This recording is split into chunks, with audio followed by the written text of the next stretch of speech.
Hello, I'm here today to tell you about my program NoteBook, which is a program that allows for the storage of multiple documents and files inside the one file.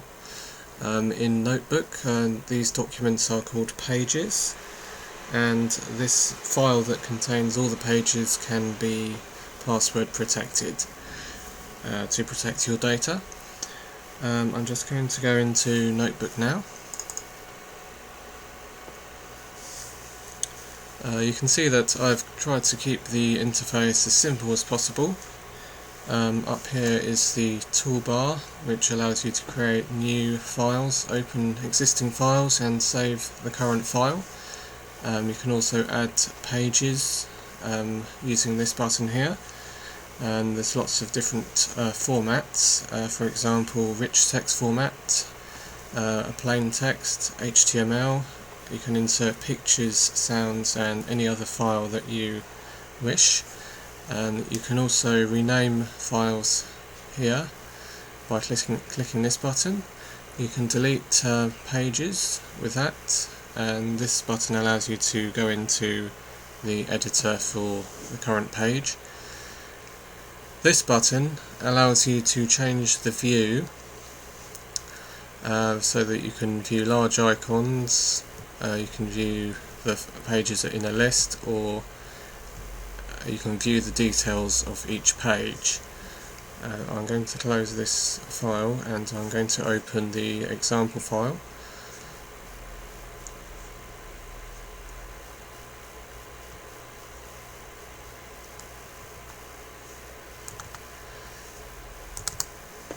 This example file shows the different formats that are supported by NoteBook.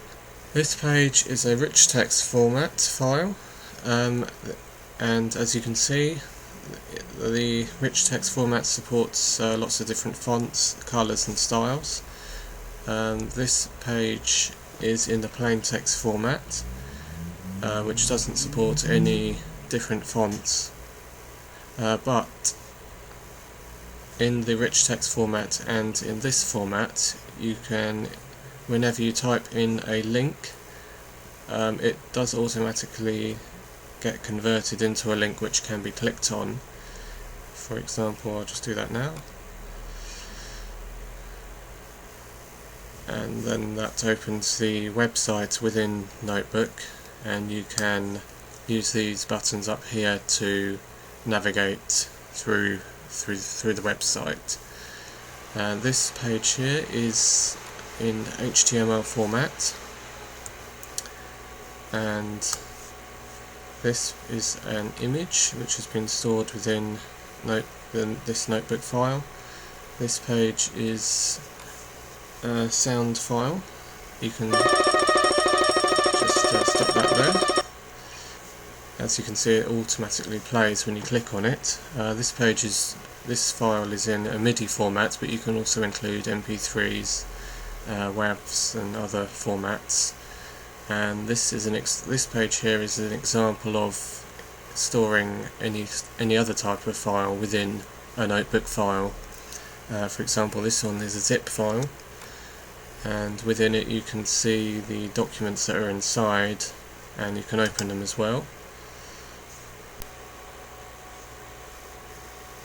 One way of importing new images into your NoteBook file is to use the scanner and camera image window.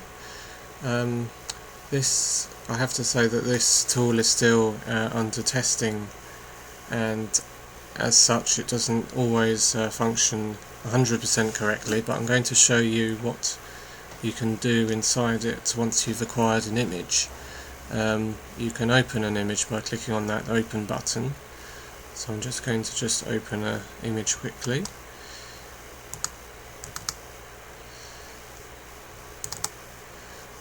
And so what you can do is you can rotate it just like that, either way around, or you can flip it, and either way, vertically or horizontally, and this button will allow you to add this image into your NoteBook file, or you can save it to an external file, and in both cases it will be in the JPEG format.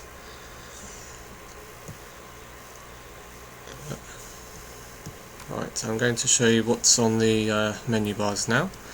As you would expect, you can create a new file, open a file, save the file, print the current page that you're working with.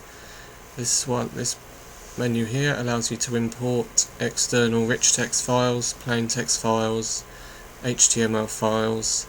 You can also import the contents an entire folder, and you can also import all pages from another notebook file. So I'll just quickly show you that.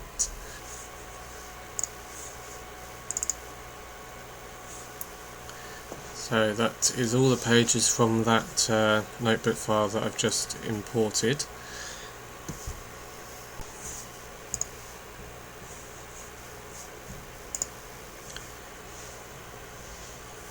In this page properties window, you can change the page's name. Here's another way, which is another way of doing it. You can also change the background colour of the page. For example, if I do that, you can see that it takes effect there, but it won't actually take effect until you press OK. This comments field allows you to change the comments of the page, so that, for example, if you click on the View Details option, you will be able to see that in the comments column, and this section here just allows you to see the source code of the current page that you're looking at. The file properties allows you to see a lot of information about the current file that you've got open. For example, you can see and change the name. You can see that the name of the file actually appears at the top of the notebook window. You can see the size, who created it and who saved it, and many other details about the file. You can change the author name here. So, for example, my name is in there at the moment. So when you create new files, it will show the name that's in here as the author of that file. Also in here you can look at the recent files that you've opened, and you can exit Notebook.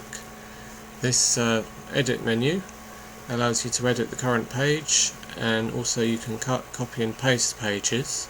This is separate from when you're normally copying text, for example. It won't overwrite the current page that's been copied. It's all separate from that, and even when you come out of Notebook and go back in, you'll still be able to paste the page that you copied earlier on, even if it was a few days ago. And you can delete all the pages or the current page. You can create new pages here, and when you're viewing the pages in the list view or the details view, you can move them up and down, and the easiest way to do that is to press either F11 or F12 when you've got the page highlighted. And you can search for text on the current page with this. Search all pages for any occurrence of some text. For example, if I type in different,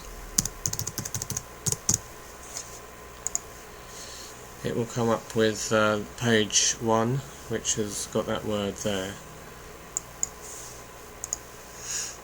And the options window allows you to change the default rich text format, the default plain text format, and here you can configure the position of the page pane and where the page is actually viewed. For example, now you can see the page pane at the top and the page below.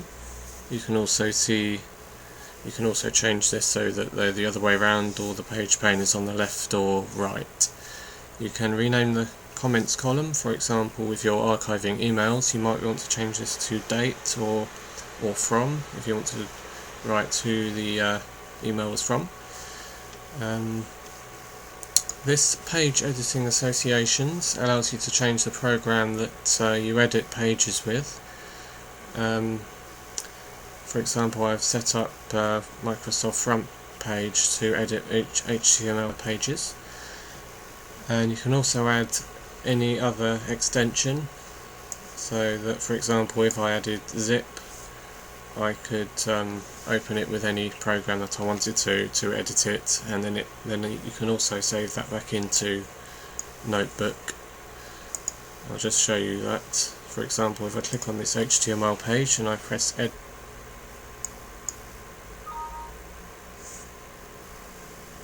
you can edit the page here, and then you can save the changes.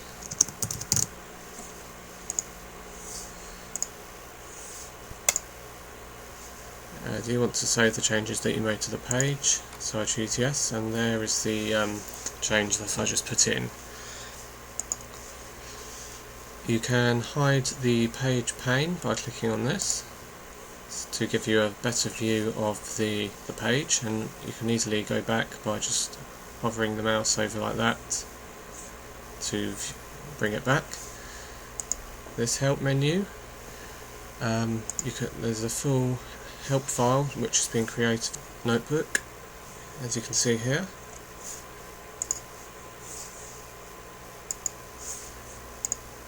You can view the about information here, and once you've registered NoteBook, your name will appear here as well. And this section, this menu item, allows you to send me feedback as to what you think can be improved, or whether you have any comments about NoteBook. Okay, so that's about it. I hope this has given you a good overview of NoteBook. If you wanted to download a demo copy of NoteBook, you can go to the NoteBook website. If you go to www.martin2k.co.uk/notebook and click on the download link here, and you can either download it from download.com or directly from the site. Thank you very much for watching this video. I hope that you'll give NoteBook a try as a result, and I think you'll find that it can be a very useful program.